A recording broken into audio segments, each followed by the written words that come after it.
Evening students, welcome to my YouTube channel Kaushambi study point.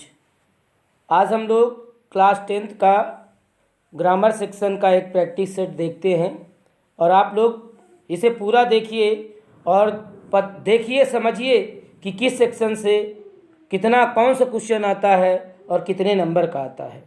तो ये सबसे पहला क्वेश्चन हम लोग देखते हैं। सबसे पहला क्वेश्चन है choose the present indefinite tense form of the sentence. कह रहा है ये सेंटेंस दिया गया है, महेश हैड बीन स्लीपिंग, इसका प्रेजेंट इंडेफिनिट टेंस में रूपांतरण करना है, या ये कहें कि इसका प्रेजेंट इंडेफिनिट टेंस क्या होगा।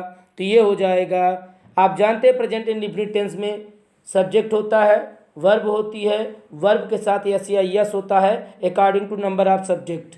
सब्जेक्ट के नंबर के अनुसार सिंगुलर सब्जेक्ट है तो वर्ब में यस या यस लगेगा, अगर सिंगुलर सब्जेक्ट अर्थात प्लूरल सब्जेक्ट है तो वर्ब में यस या यस नहीं लगेगा। चूंकि महेश सिंगुलर सब्जेक्ट है तो इसके साथ वर्ब में यस या यस होना चाहिए। अब देखते हैं किस सेंटेंस में यस या यस है। यहाँ फर्स्ट में हैज स्लेप्ट है, रॉन्ग है, ये गलत है। सेकंड में महेश हैड स्लेप्ट है, ये भी गलत है। और थर्ड में महेश स्लीप्स, यही ऑप्शन आपका सही है। क्लियर। इसके बाद हम देखते हैं नेक्स्ट क्वेश्चन। नेक्स्ट क्वेश्चन कह रहा है the cat ran after the rat.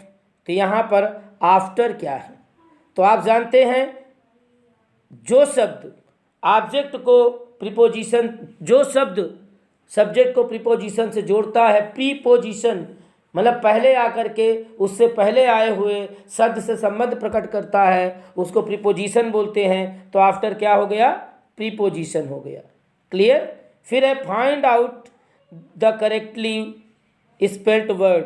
यहाँ कह रहा है करेक्टली स्पेल्ड वर्ड बताना है आपको, तो करेक्टली स्पेल्ड वर्ब होगा RECEIVE। याद रखिएगा RECEIVE।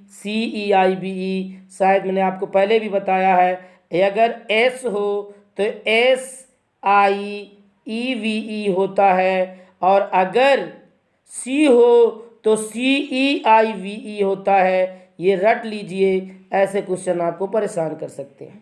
ओके, नेक्स्ट क्वेश्चन देखते हैं। 4 नंबर कह रहा है कि द टीचर्स और /A/is /favourite /of all /Ramesh.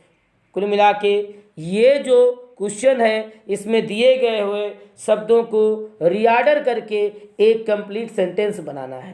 तो ये हो जाएगा the teacher is a favourite of all Ramesh. तो ये हो जाएगा रमेश इज़ फेवरेट ऑफ, यहाँ पर एज दिया हुआ है, यहाँ पर ए जो दिया हुआ है ये ओवर यूज़ है, सुपरफ्लुअस है। यहाँ किसी भी सेंस में ये ए का प्रयोग नहीं होगा, क्योंकि नाउन के साथ ए का प्रयोग नहीं होता। क्लियर, प्रॉपर नाउन के साथ। तो यहाँ पर ये हो जाएगा Ramesh is favourite of all the teachers. Clear. तो ये हम ऑप्शन देखते हैं, ऑप्शन क्या है। तो फर्स्ट ऑप्शन में नहीं है, all the teacher is favourite of Ramesh, ये गलत है। हम आगे देखते हैं। बी नंबर है Ramesh is a favourite of all teachers. ये सेंटेंस भी गलत है। सेंटेंस क्या है, रॉन्ग है। क्लियर। सेकेंड भी गलत है, Ramesh is the teachers is favourite of all, ये भी गलत है। सी नंबर भी गलत है, Ramesh is a favourite of all the teachers. यहाँ पर ए का प्रयोग कर रहा है, हालांकि इसका कोई सेंस नहीं है। यहाँ ए के बिना भी सेंटेंस सही होगा, Ramesh is favourite of all the teachers. A लगाने का कोई मतलब नहीं है, ये ओवर यूज़ है, आप लोग इसको सुधार लीजिएगा। ठीक है, ये सीरीज़ का है, आप लोग देखिए सीरीज़ में कितनी गलतियाँ दी गई हैं, उन्हें आपको समझना होगा। 5th नंबर क्वेश्चन देखते हैं। कह रहा है से Kalidas is the Shakespeare India. तो सीधे सीधे कालिदास भारत के शेक्सपियर हैं, तो के का मतलब का मतलब ऑफ, तो यहाँ प्रीपोजिशन ऑफ भरा जाएगा। नेक्स्ट क्वेश्चन देखते हैं change the following as directed in the bracket. इन सेंटेंसेस को ब्रैकेट में दिए गए डायरेक्शन के अनुसार चेंज करना है। क्या करना है? चेंज करना है। फर्स्ट सेंटेंस है he said to me wash your face, change into indirect. First of all अगर हमको नरेशन करना है तो रिपोर्टिंग वर्ब और रिपोर्टेड स्पीच को समझना होगा। रिपोर्टिंग वर्ब में सेड टू है तो सेड जहां आ जाए अंदर वाला टेंस चेंज होगा, मतलब रिपोर्टेड स्पीच का टेंस चेंज होगा। अब हम रिपोर्टेड स्पीच की बात करें तो ये सेंटेंस मेन वर्ब से स्टार्ट हुआ है और आप जानते हैं जो सेंटेंस मेन वर्ब से स्टार्ट होता है वो इंपरेटिव सेंटेंस होता है। तो आपके माइंड में आ जाना चाहिए कि इंपरेटिव सेंटेंस की इनडायरेक्ट कैसे बनाई जाती है। डायरेक्ट इनडायरेक्ट का पूरा वीडियो जितना भी हाई स्कूल इंटर लेवल का है उसके पूरे एक एक रूल विथ एग्जाम्पल मेरे यूट्यूब पर, मैंने चैनल पर पढ़ा हुआ है। आप प्लेलिस्ट में जाइए और पूरे वीडियो आप देख सकते हैं। तो इसका हो जाएगा ही एडवाइज्ड मी यहाँ पर आप एडवाइज के स्थान पर ऑर्डर्ड भी कर सकते हैं, ये भी याद रखिएगा। हालांकि मैं अभी आपको अंतर बता दे रहा हूँ कहाँ एडवाइज होना चाहिए और कहाँ ऑर्डर होना चाहिए। तो he advised me to wash your second person object अनुसार ऑब्जेक्ट मी है, मी का पजेसिव केस होता है माई। क्या होता है? माई हो जाएगा। तो ये हो जाएगा he advised me to wash my face. ठीक है, क्लियर। तो इंपरेटिव सेंटेंस की इनडायरेक्ट बनाते समय रिपोर्टिंग वर्ब को ऑर्डर्ड, एडवाइज्ड या सजेस्टेड में बदल देते हैं तथा कामा इन्वर्टेड कामा हटाकर रिपोर्टिंग वर्ब और रिपोर्टेड स्पीच को टू से जोड़ देते हैं। रिपोर्टिंग वर्ब तथा रिपोर्टेड स्पीच को टू से जोड़ देते हैं। और आप जानते हैं टू के बाद आने वाली वर्ब हमेशा फर्स्ट फॉर्म में होती है, इसलिए वास के टेंस में किसी तरह का कोई परिवर्तन नहीं होगा। तो ये हो जाएगा he advised me to wash my face. Clear. यहाँ मैं बता रहा था ऑर्डर और एडवाइज में कन्फ्यूजन आपको। यदि ऑब्जेक्ट और सब्जेक्ट पर फोकस करने से ये पता चले कि जो सब्जेक्ट है अर्थात जो वक्ता है, बोलने वाला है, अगर वो सुनने वाले से उम्र में बड़ा है, पद में बड़ा है, पोस्ट में बड़ा है, पोजीशन में बड़ा है, तो फिर वो ऑर्डर करेगा। और अगर आपको ऐसा प्रतीत हो दोनों हम उम्र हैं, एक ही उम्र के लगते हैं तो वहाँ पर एडवाइस का प्रयोग करिए। क्लियर। तो ये रहा आपका फर्स्ट सेंटेंस। इसके बाद हम लोग देखते हैं सेकेंड वन। सेकेंड में दिया हुआ है दे रिफ्यूज्ड हिम एडमिशन। ये सेंटेंस करा चेंज इनटू पैसिव वॉइस। तो जब भी पैसिव वॉइस बनाते हैं सबसे पहले हमको सब्जेक्ट देखना। सब्जेक्ट दे है, वर्ब क्या है? रिफ्यूज है, और ऑब्जेक्ट क्या है? हिम है। और जो अन्य चीज़ें हैं उन पर आपको बहुत फोकस नहीं करना। तो इसका हो जाएगा he was refused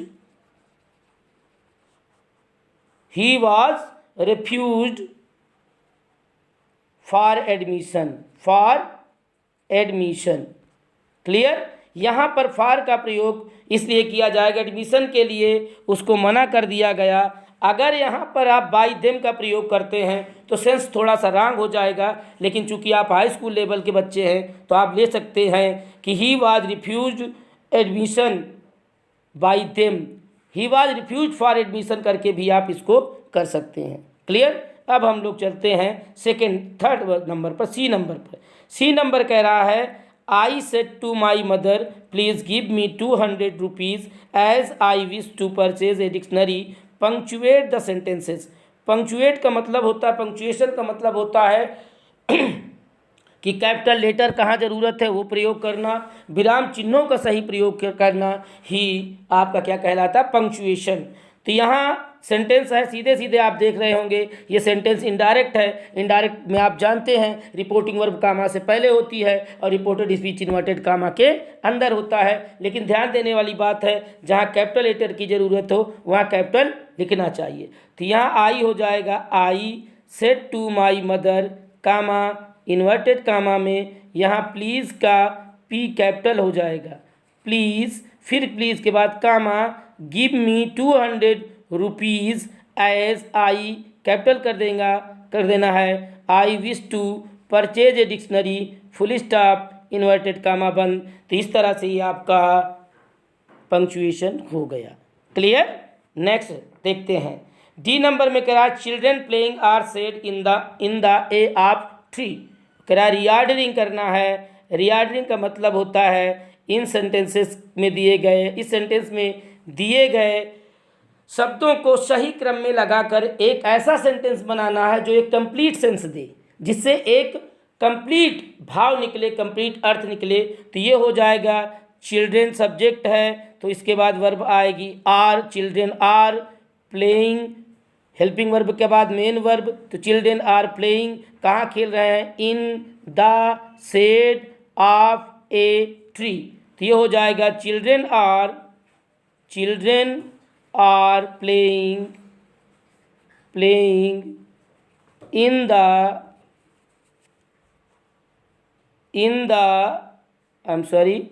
in the shade of a tree. ये हो जाएगा आपका रीऑर्डरिंग। देखिए रीऑर्डरिंग आपका हो सकता है 2 क्वेश्चन पूछे, एक तो उधर ऑप्शनल में पूछ लेता है मल्टीपल चॉइस में, एक इधर भी पूछा जाता है। क्लियर। तो ये रहा आपका children are playing in the shade of a tree, इसका रीऑर्डर हो जाएगा। क्लियर। नेक्स्ट क्वेश्चन देखते हैं। E number, complete the spelling of the following. नीचे दिए गए जो शब्द है उसकी स्पेलिंग कंप्लीट करना है। तो आप लोग जानते हैं ये KINDLY सीधे सीधे हो गया काइंडली। नेक्स्ट की अगर हम बात करें तो नेक्स्ट क्वेश्चन आपका होता है ट्रांसलेशन का। ट्रांसलेशन हम लोग देखते हैं। ट्रांसलेशन दिया है ईश्वर चंद्र विद्यासागर एक योग्य अध्यापक थे। तो इसका हो जाएगा Ishwar Chandra Vidyasagar was an able teacher. योग्य की अंग्रेजी होगी एबल, या वर्दी भी लिख सकते हैं। क्लियर। वर्दी लिख दीजिए या एबल लिख दीजिए। क्लियर। तो पहला सेंटेंस हो गया ईश्वर चंद्र विद्यासागर वॉज अ वर्दी teacher, was an able teacher. अगर एबल लिख रहे हैं तो आप ए लगाएंगे, वर्दी लिखेंगे तो कुछ नहीं ए लगाएंगे, और अगर एबल लिखेंगे तो एन लगाएंगे। तो ये होगा ईश्वर चंद्र विद्यासागर वॉज ए वर्दी टीचर। कई विद्यार्थी उनके पास पढ़ने आते थे। तो कई विद्यार्थी मेनी स्टूडेंट्स आते थे, केम उनके पास, टू हिम। तो many student came to him for study. Many students came to him for study, पढ़ने के लिए आते थे। क्लियर। फिर इसके बाद है आपका कह रहा विद्यासागर ने विद्यार्थियों की सुविधा के लिए एक व्याकरण की पुस्तक लिखी। तो विद्यासागर ने क्या किया, लिखा। क्या लिखा, तो सब्जेक्ट के बाद verb. Vidyasagar wrote a book on grammar for the help of students या for the comfort of student. फिर से सुनने, Vidyasagar wrote a book on grammar for the help of student और for the comfort of student. Clear. Next है उन्होंने शिक्षा की उन्नति के लिए अनेक कार्य किए। तो उन्होंने का हो जाएगा he did many works, many work कर देंगे, ही डिड मेनी वर्क्स भी कर सकते हैं। किसके लिए, शिक्षा की उन्नति के लिए। तो हो जाएगा for the development of DEVELOPE development of education. उन्होंने शिक्षा के, तो इसका हो जाएगा आपका he did many works for, या डीड का आप डिड मेनी डीड्स भी कर सकते हैं, for the development of education. तो ये रहा आपका एक सेट ग्रामर का प्रैक्टिस सेट था, जिसे मैंने शुरू से लेकर के जितना ग्रामर पोर्शन पूछा जाता था उसको सॉल्व कराया। आप लोग इस वीडियो को पूरा देखिए और बार बार देखिए, ताकि आपको पता चल जाए कि आपके वीडियो में, आपके सिलेबस में जो ग्रामर पोर्शन है उसमें कितने नंबर का और किस किस टॉपिक से क्वेश्चन पूछा जाता है और उसको कैसे सॉल्व करना चाहिए, ये चीज़ें आपको बताई गई है। अगर आप लोग हमारे चैनल पर पहली बार हैं तो आप हमारे चैनल को सब्सक्राइब कर लें। सब्सक्राइब करने के बाद बेल आइकन ज़रूर प्रेस करें ताकि हमारे वीडियो को नोटिफिकेशन सबसे पहले आप तक पहुंच सके। एक रिक्वेस्ट है मेरा उन लोगों से जो यूनिक व्यूअर्स हैं, जो मेरे वीडियो तो देखते हैं लेकिन उन लोगों ने सब्सक्राइब नहीं किया है, तो मैं उनसे रिक्वेस्ट करूँगा प्लीज़ मेरे चैनल को सब्सक्राइब कर दें। और मेरा चैनल अगर अपनी लिमिट तक पहुंच जाएगा तो I promise you all that I will give you online, मैं आपको लाइव क्लासेस दूंगा। अगर आप लोग मेरे चैनल को ग्रो करा देते हैं, इसकी जो इसमें बाउंडेशन है, जो लिमिट है, अगर आप लिमिट तक पहुंचा देते हैं तो फिर मैं आपको इसमें लाइव क्लासेस भी देना शुरू कर दूंगा। और अभी मैं आपको हाई स्कूल और इंटर का मॉडल पेपर बनाऊंगा और उनको सॉल्व भी करवाऊंगा। ठीक है, तो प्लीज़ आप लोग मेरे चैनल को सब्सक्राइब कर लें। मैंने एक शब्द अभी यूज किया बाउंडेशन शब्द, तो मैं आपको बता दूं बाउंडेशन शब्द अंग्रेजी में कोई शब्द नहीं होता। क्लियर, उसके लिए मैं सॉरी बोलता हूं, वो शब्द मुझे नहीं यूज करना चाहिए। बाउंडेशन के स्थान पर लिमिट बोलना चाहिए। क्लियर, तो आप लोग हमारा पूरा वीडियो देखिए तभी आपको पूरा लाभ मिलेगा। Thank you, thanks for watching.